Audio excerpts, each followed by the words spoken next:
Two major news organizations have gone to court to get their hands on Donald Trump's divorce records. Talking here about the New York Times and Gannett, which publishes USA Today and dozens of other newspapers across the country.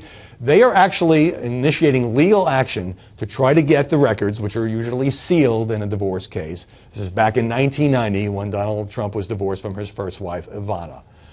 Do we really want to go there? Is this really what the presidential campaign should be about? Digging into what was, I covered it at the time in New York, trust me, a very ugly divorce in which a lot of charges and countercharges were thrown around. Now, this is how these organizations justify this unusual legal request. This would resolve an ongoing campaign controversy. Well, people haven't talked about this in months, but there was a story written some months ago about how after the very, very nasty divorce, or during it, and then this came out afterwards, Ivana Trump had said that while, justifying why she wanted a divorce from Donald, that he had once raped her as despite the fact that this was a marital rape. But she later came out and sort of retracted that and said she didn't really mean it in the legal sense. And by the way, she now gets along fine with the father of some of her children,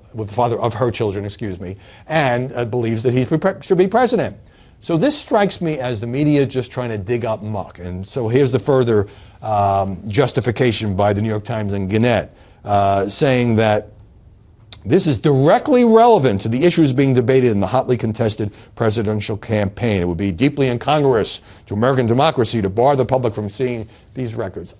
I don't know, this really gives me kind of a sick feeling in my stomach. Is there anything we really can learn from digging up this? And is this the new standard? And by the way, some of these same pundits and media organizations who say, we really shouldn't spend a lot of time going back into Bill Clinton's sexual misconduct and how Hillary Clinton handled it or didn't handle it, or whether she encouraged it and when she defended it, because that's old news and people don't care about that.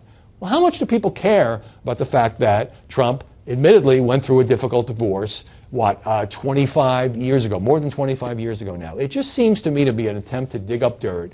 It's another example of, Donald Trump, we cover him by different standards, so let's go get the records and see if there's anything juicy there that we can make an issue of. Like I understand, when you run for president, everything is fair game. And I'm not saying that divorce should never be mentioned. The guy's been married 3 times, you want to bring that up in your coverage, fine.